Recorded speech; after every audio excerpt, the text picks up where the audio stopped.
What is going on, everyone? This is Sulky, and in today's video we're going to talk about relationships in Stardew Valley, how to get a boyfriend or girlfriend, how to marry someone, what that does to your house, and of course having children. So if you're excited, go ahead and hit that like button and let's get started. So I'm sure you've all noticed this on the screen where you can look through your NPCs, but some of them actually say that they are single, meaning that they are open to dating your character. So marriage is only possible with the villagers that have this single in the social tab. You can also delve into marriage between players that are doing a multiplayer game together, but that's not what we're going to get into in this video. This video is specifically going to be dedicated to romancing the NPCs in Stardew Valley. Before we get into marriage, let's just talk about dating these potential candidates who are here on the screen right now. These are every single NPC in Stardew that you can potentially marry. So as you begin building up relationships with people, whether it be by talking to them every day or giving them the 2 gifts a week, and make sure if you are giving them 2 gifts a week that they are things that the NPC actually enjoys. I'm going to leave a link in the description below to how to figure out what NPC likes which items. But as you begin to do this on a weekly basis, you're going to see the hearts rise on that NPC in the social tab. Now, once you reach the first 8 hearts with a character that is single, you're actually gonna get some mail from Pierre letting you know that there is a bouquet for sale in his general store, and this bouquet is gonna cost you 200 gold, so it's really not too expensive. So if you go into Pierre's store and buy that bouquet, you can then gift it to the NPC that you have been trying to build a relationship with. Once you hand over this bouquet to that NPC, this is actually going to allow you to advance the hearts in the bar with them. And once you actually hand over the bouquet, you're going to see in the social tab the bouquet's little symbol next to their name, and it is going to refer to this NPC as your boyfriend or girlfriend. And just so you know, Stardew is a game where you can have same-sex relationships if you want to. There's not going to be any sort of blocks on NPCs because of your gender in-game. Now, once you are dating, there are certain scenes that you can have with the NPC. For example, I have been romancing Penny, and she actually sent me a letter telling her to meet me at the bathhouse so we can have a special date together. But other than that, there's not too much out of the ordinary with the dialogue that you share with them every single day. Now, if you want to take it a step further, there's some things that you have to do prior to proposing to your girlfriend or boyfriend. So once you have reached 8 hearts with that NPC that you've given the bouquet to, you're actually going to have to kick it up 2 notches and get them to 10 hearts of friendship. Besides that, you're actually going to have to repair that bridge that's near Elliot's cabin on the beach that costs 300 wood, because there's going to be a certain NPC over there selling a certain something that you need in order to propose to a candidate. So Lewis is actually going to send you a letter in the mail explaining that the mermaid pendant is something that everyone recognizes as a symbol of marriage, meaning that if you were to present one of these items to a potential romance candidate, they would understand that that means that you want to marry them. So maybe you've noticed this old mariner on the beach where you had to build the bridge, and they could say something to you like, "You're not ready for what I have to sell." And that's probably because you haven't upgraded your house yet. In order to get married, you're going to need a house expansion. I don't think your partner is going to be too thrilled sleeping with you in that tiny bed in that studio. So you're gonna have to go and upgrade your house using 10,000 gold and wood and stone materials. Once you have those 2 things down, you're in a good place. Hopefully it's not winter where you are right now, because you're going to actually need it to rain in order for the old mariner to even arrive on that section of the beach. Make sure you have at least 5,000 gold saved up while you're waiting for the old mariner to arrive, because once it is raining, head on down to the beach and you can purchase the mermaid's pendant from him for 5,000 gold. Now, just to reiterate here, you need to have 10 hearts with your eligible partner, you need to have upgraded your house, and you need to have the bridge fixed on the beach in order to access the old mariner. But if you have all that with the 5,000 gold, then you're good to go. Go ahead and buy the mermaid pendant from him. Now you can take that mermaid pendant and just gift it as you normally would to your potential partner, and they will answer you saying yes and inform you that in 3 days time you will be getting married. So if there is a specific date that you potentially wanted to marry them on, just make sure that you ask them 3 days in advance of that. So for example, I actually really wanted to marry Penny on the 13th of fall, so I waited until the 10th to give her the mermaid pendant. Therefore, our wedding day would be on the 13th. Now you can actually check your calendar leading up to the event to see how long from now your marriage will be. But once that day comes, you're actually going to wake up and experience the event first thing in the morning. You're going to be doing it in the center of Pelican Town in the plaza right below Pierre's, and that's where you'll have your ceremony and everyone from the town will be there, and it's a really special moment. After that cutscene is over, you're going to have your regular day as usual. However, your spouse is actually going to be on the farm with you. They'll have some unique dialogue telling you what they're going to do for the day, talking about farm life and things like that, and you can actually begin gifting them one item per day now. You'll also notice the hearts have gone up on the social menu for your wife or husband. There's going to be a maximum of 14 hearts instead of the 10 that you used to have, and keeping them happy is going to result in them working on your farm. So the spouses actually have some chores that they can do to help you out, including watering your crops, as well as the dog or cat bowl, feeding your animals, repairing broken fences. You know how the wood and the stone fences seem to deteriorate after time. Well, they can actually fix that for you. In addition to that, they can also cook you meals, including breakfast and dinner dishes. Just make sure that you have space in your inventory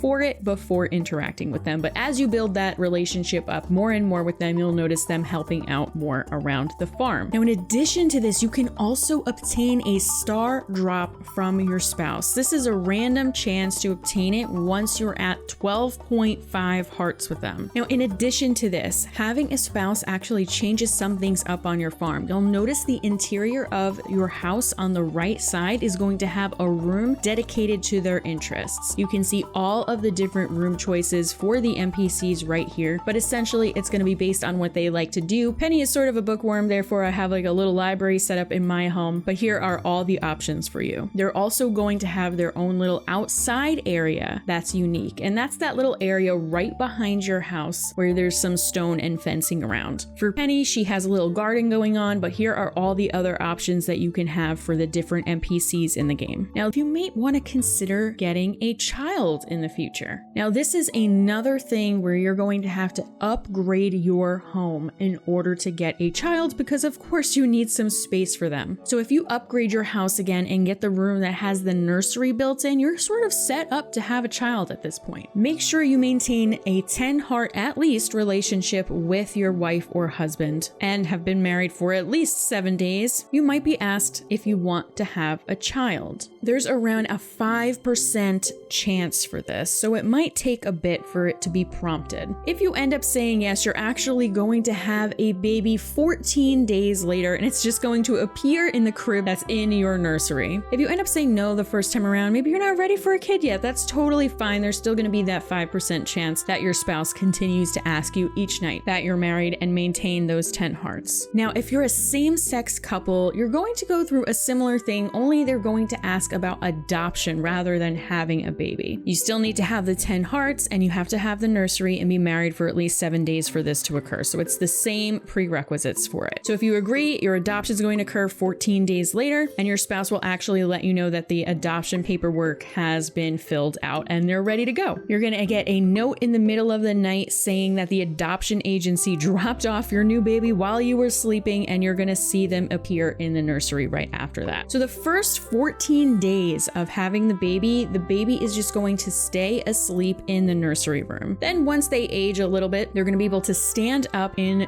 their crib, and then 14 days later, you can begin playing with your child. After that, they're going to be able to leave their crib for another 28 days, and then you can see them wandering around your house during the day. Once they enter the toddler stage, they are not going to grow up anymore. They're going to start sleeping in one of the beds that's in the nursery room, and this is going to free up the nursery for another child if you want it. Now, you can only have 2 kids in the game. One will be a boy and one will be a girl. You can't have 2 girls or 2 boys. Whatever gender your first baby is, the second baby is going to be the opposite gender. You're going to go through the same process that you originally did when you were trying to have a kid, whether it be through your spouse asking you if you want to or asking if you want to adopt. They'll go through the same lifespan as the first child did, ending up in the toddler stage and then staying at that. Once you have the 2 kids, you're not going to be able to have any more, and that's going to be it for your family life. Now, hopefully you found this video helpful. If you did, be sure to leave a like and comment down below, who do you want to romance in Stardew Valley? There are so many eligible candidates out there, so let me know who's your favorite. Thank you all so much for watching, and I will see you in the next video.